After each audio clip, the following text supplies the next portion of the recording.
Today we will discuss about the limit of two variables. So this is our multivariable calculus lecture series. So we start with the lecture 1. So in this lecture, first we discuss about the function of two variables. That means function of two or more variables. So first we start with the function of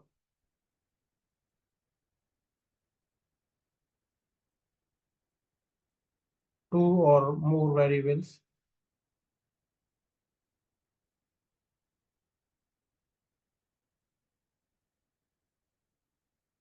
So we define that means a variable. We consider a variable u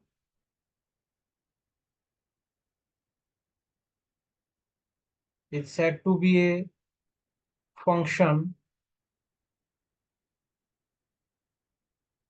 of two variables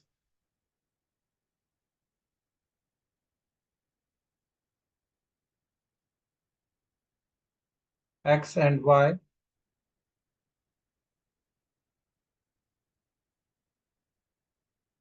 if corresponding to each pair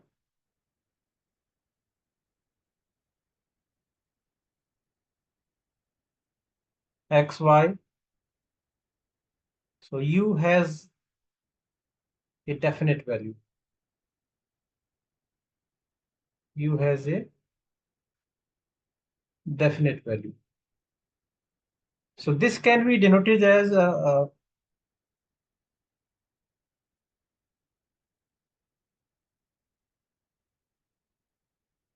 u is the function of two variable x and y. So u of xy. So u of xy. So that means basically we can say that the value of u depends upon two variable x and y. So here u is dependent variable and x and y. So here we write as x, y are the independent variables.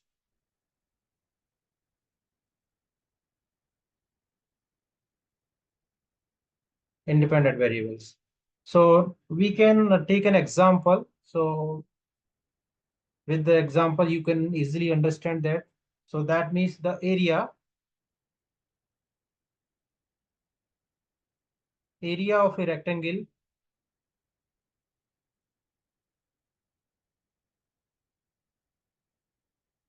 depends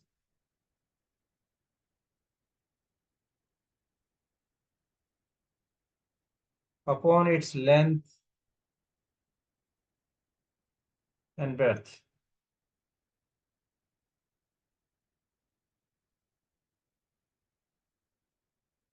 So we can say that that means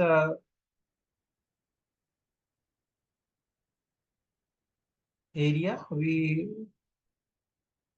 L into B. So suppose we have this rectangle.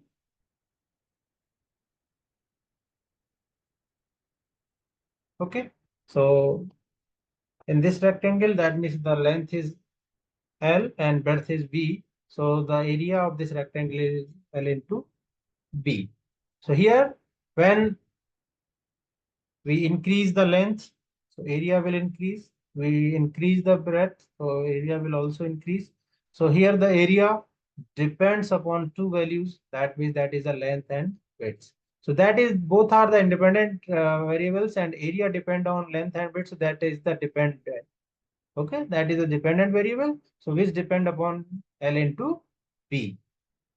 Okay, so we have taken the function u is equal to fxy. So we can say that x and y both are the independent variables and u is the dependent variable.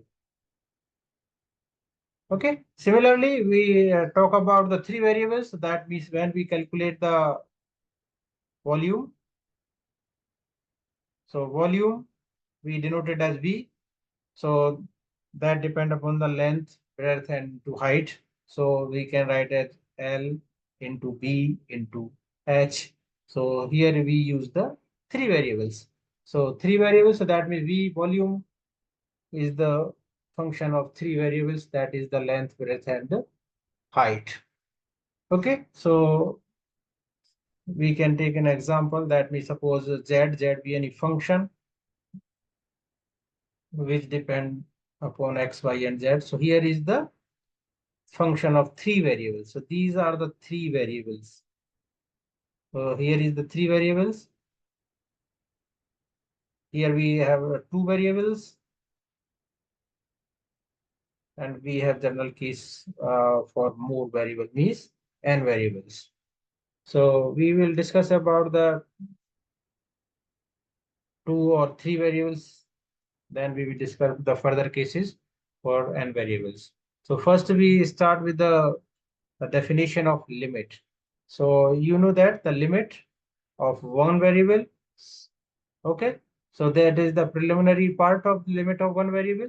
Now we will discuss about the limit of two variables. So we start with the limit of two variables. So now here we write the limit.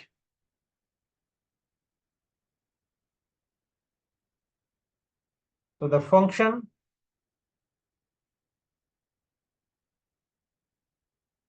we have the function fxy.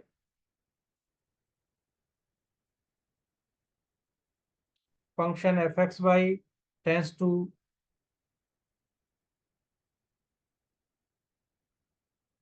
a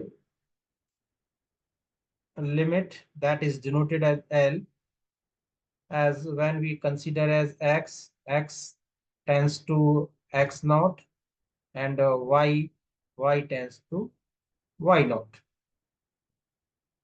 So here we have the condition if and only if and only if the limit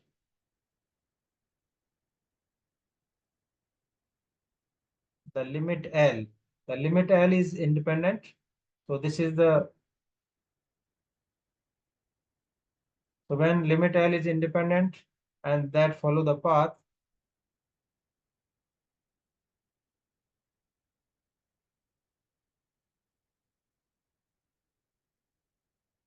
that follow the path xy,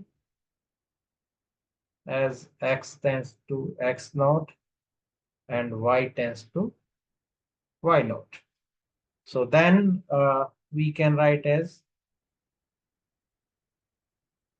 limit x tends to x naught and y tends to y naught, function fxy, that gives us value is L. Okay, so this L should be finite. That means be a number. So we can write as the function fxy,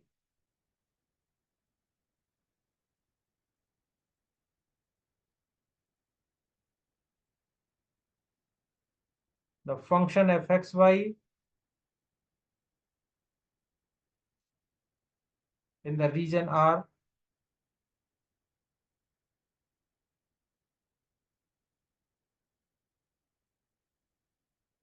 is said to be a limit L as x tends to x naught and y tends to y naught,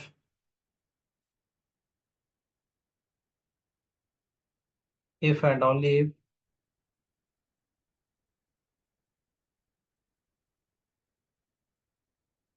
corresponding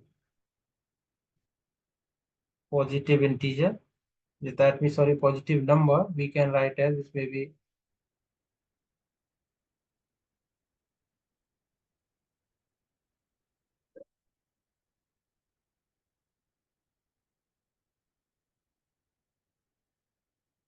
positive number. So that positive number we consider as epsilon. This epsilon,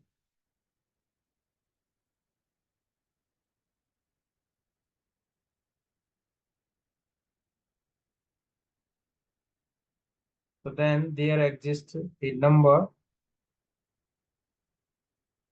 we can say that another number delta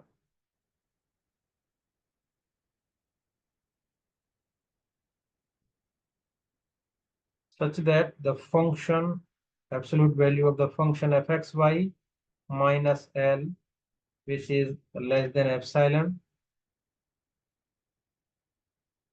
for the value x minus x naught to the whole square plus y minus y naught to the whole square is less than delta square. Okay, or you can write down this as, or so this value which is less than to the square root of x minus x naught to the square plus y minus y naught to the whole square is less than delta. So delta and epsilon both are the positive numbers. Both are the positive numbers. So when this is applicable for every point, so that means every point lie inside the region R. So every point lie in the region R. Okay, so this is the theoretical definition. Now we talk about the mathematically or means numerically how to solve it. So we have some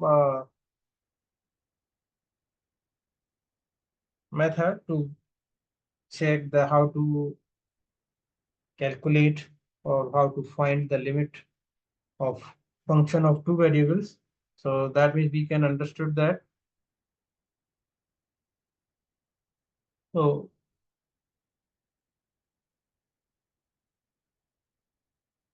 we have some working procedure for finding the limit.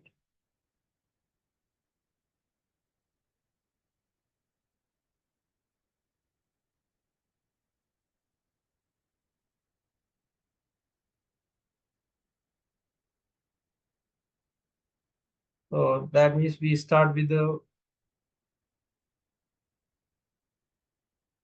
first number. That means first we calculate the value, find the value of x, y along the limit x tends to x naught and y tends to y naught. Okay. Second, similar, that means find the value of function f x y, function of f, that means along y tends to y naught and x tends to x naught. So here we see that the limit, yeah, we can say that the values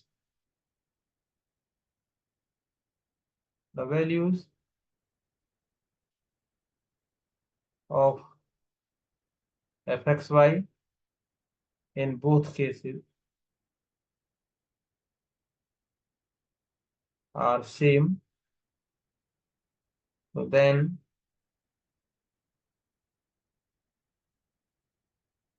we say that the limit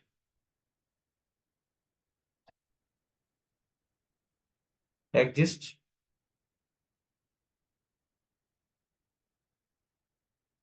Otherwise not. So we move to further. So that means when we have the value, so that means we write as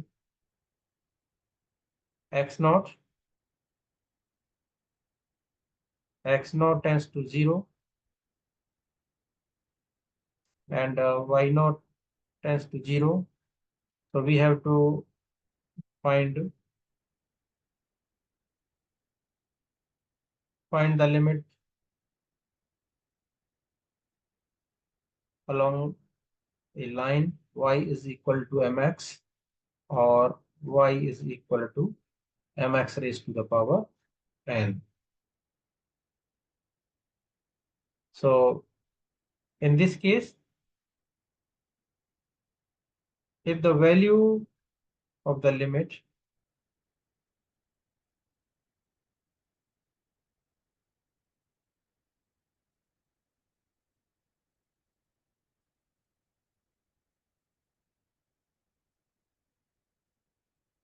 does not contains the value of m, so then the limit exists.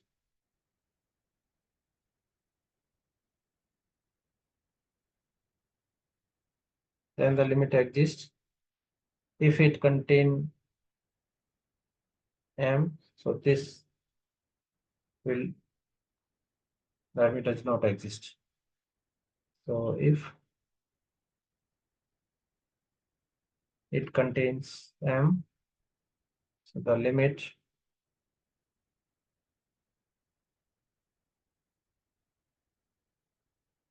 does not exist. Okay, so that might exist, that we can understand by taking the examples. So on the basis of the examples, you can understand the particular limit is exist or not. So suppose we have a function fxy. So we take one example.